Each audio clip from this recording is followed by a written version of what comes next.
परशुराम जयंती भगवान विष्णु के छठे अवतार की जयंती के रूप में मनाई जाती है। ये वैशाख मास की शुक्ल पक्ष की तृतीया को पड़ती है। अक्षय तृतीया तिथि को ही त्रेता युग की शुरुआत माना जाता है। ऐसा माना जाता है कि परशुराम का जन्म प्रदोष काल के दौरान हुआ था और इसलिए जिस दिन प्रदोष काल के दौरान तृतीया होती है उस दिन को परशुराम जयंती के रूप में मनाया जाता है। भगवान परशुराम जी का नाम दो शब्दों के योग से बना है, परशु और राम। परशु शब्द से तात्पर्य है कुल्हाड़ी और राम मतलब भगवान विष्णु जी के अवतार। भगवान परशुराम को अन्य नाम से भी जाना जाता है, जैसे रामभद्र, भार्गव, भृगुपति, भृगुवंशी। भगवान विष्णु के रूप में परशुराम ने जन्म लिया। उनका मुख्य उद्देश्य धर्म की स्थापना और अधर्म को मिटाना था। इनकी गिनती हनुमान, महर्षि वेदव्यास, रजाबली, विभीषण, अश्वत्थामा, ऋषि मार्कंडेय, कृपाचार्य जैसे अवतारों में होती है।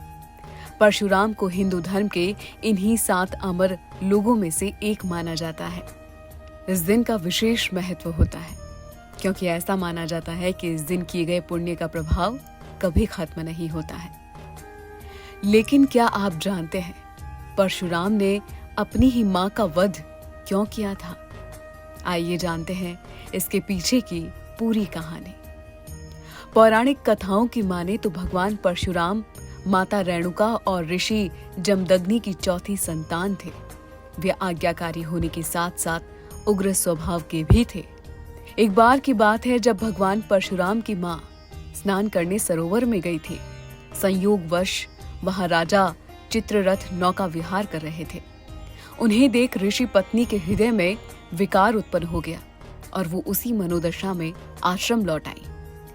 आश्रम में ऋषि जमदग्नि ने जब पत्नी की यह विकारग्रस्त दशा देखी तो उन्हें अपनी दिव्य दृष्टि से सब कुछ ज्ञात हो गया, जिसकी वजह से ऋषि बेहद क्रोधित हुए। उन्होंने अपने पुत्रों को आदेश देते हुए कहा कि अपनी मां का सिर काट दो। उनकी इस आज्ञा का पालन किसी भी पुत्र ने नहीं किया, लेकिन भगवान परशुराम बेहद आज्ञाकारी पुत्र थे और जब पिता ने यह आदेश परशुराम को दिया तो उन्होंने पिता की आज्ञा का पालन करते हुए अपनी मां का सिर काट दिया। परशुराम से प्रसन्न होकर ऋषि जमदग्नि ने उन्हें मनचाहा वर मांगने के लिए कहा।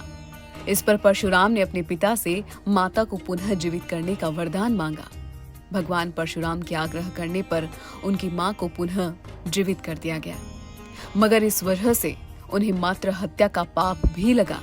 उन्हें अपने इस पाप से मुक्ति भगवान शिव की कठोर तपस्या करने के बाद मिली। भगवान शिव ने परशुराम को मृत्युलोक के कल्याण के लिए परशु अस्त्र प्रदान किया। यही वजह थी कि वो बाद में परशुराम कहलाए। कहा जाता है कि त्रेता युग में सीता स्वयंवर के दौरान टूटने वाला धनुष भगवान परशुराम का ही था। अपने धनुष के टूटने से क्रोधित परशुराम का जब लक्ष्मण के साथ संवाद हुआ तो भगवान श्री राम ने परशुराम जी को अपना सुदर्शन चक्र सौंप दिया था। ये वही सुदर्शन चक्र था जो द्वापर युग में भगवान श्री कृष्ण के पास था। परशुराम का तेज और शौर्य ही था कि उन्होंने कार्तवीर्य सहस्त्रार्जुन का वध करके अराजकता को समाप्त किया तथा नैतिकता और न्याय का साथ दिया।